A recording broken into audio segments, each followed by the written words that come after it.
This is me, Rodolphe. I'm a French filmmaker and photographer. And this is my brother, Baptiste. We like to go on adventures together to discover new beautiful places, and I usually make videos about them.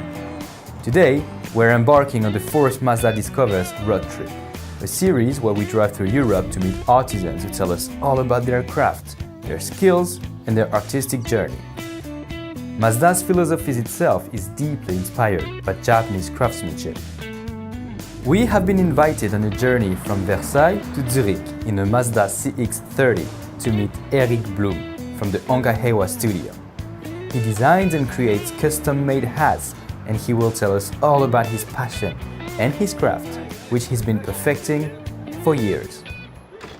I started the hat making journey probably around 10 years ago.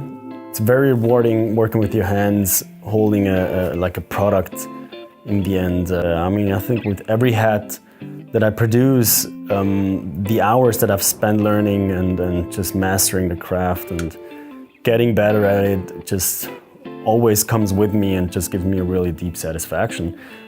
In the end, it's about sharing the experience. When a customer gets their custom hat and they put it on and it transforms their look, that to me is probably also one of the biggest joys of the craft. In the hat making part, we mostly use beaver felt. It's always been the premium material in hat quality. And then I like to blend the old and the new, even though beaver felt itself has a long history of kind of like the old.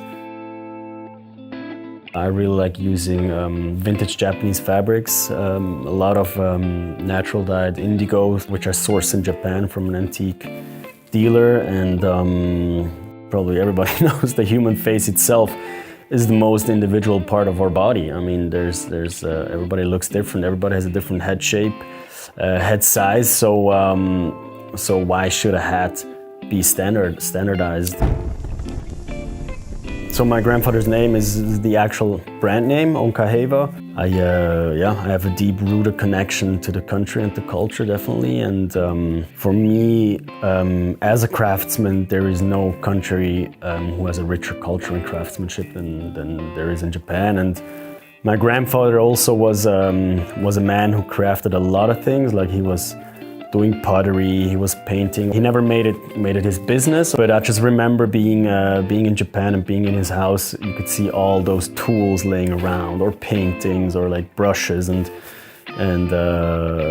I got that probably that memory and that touch definitely a lot from him too. And for me it was a beautiful cycle to close and pay homage to that man. And just like that, we were back on the road. It was really inspiring to meet Eric and learn about his craft.